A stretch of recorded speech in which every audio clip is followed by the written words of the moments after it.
Women in the military, deductive and inductive arguments. Deductive argument.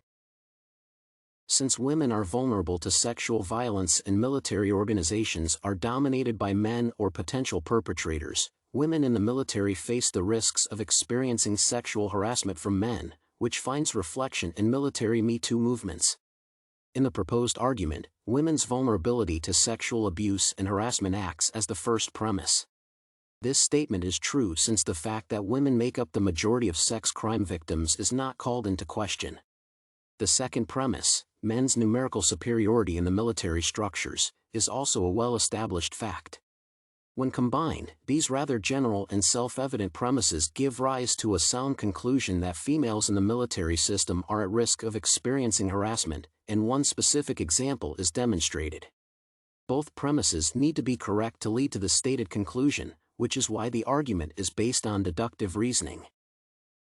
This deductive argument could be called invalid but sound. It is based on the facts of the world but does not have the form that would eliminate the opportunity to come to an incorrect conclusion. Despite being intuitively true, it might contain some areas for improvement. As an example, the first premise may need to be reformulated to indicate that sexual violence against women refers specifically to violence committed by men. If it is not done, the connection between the premises and the final conclusion might look less obvious if attention is paid to specific terms and definitions. Inductive argument. Non-deductive or inductive arguments can turn out to be invalid even if all premises are based on accurately represented and analyzed data.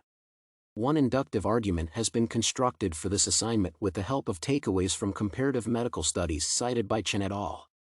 Female veterans' exposure to cardiovascular risk factors and the incidence of hypertension are higher than those of their civilian peers. Therefore, almost every female veteran will develop cardiovascular disease. In this example, veterans' greater exposure to risk factors acts as the first premise, and an increased incidence of high blood pressure compared to civilians is the second premise.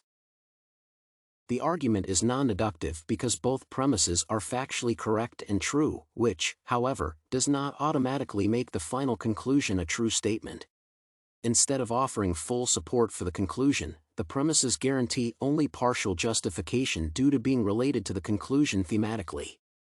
The conclusion might be true, but there is no clear link that would make it impossible to have correct premises and an incorrect conclusion.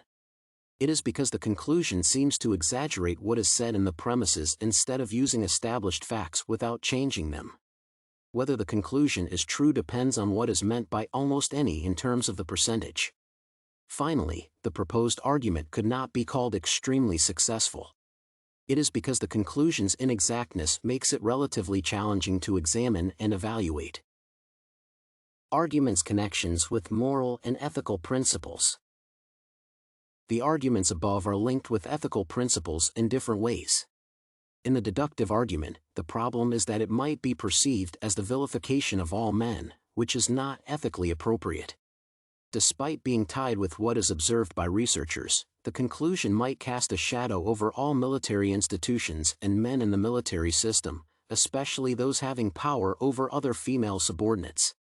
As for the non-inductive argument, one issue is that it basically illustrates the contortion of facts, which runs counter to the ethical rules of information representation. Such arguments could be used intentionally to talk women out of joining the military by playing on their fears and violating their freedom of choice.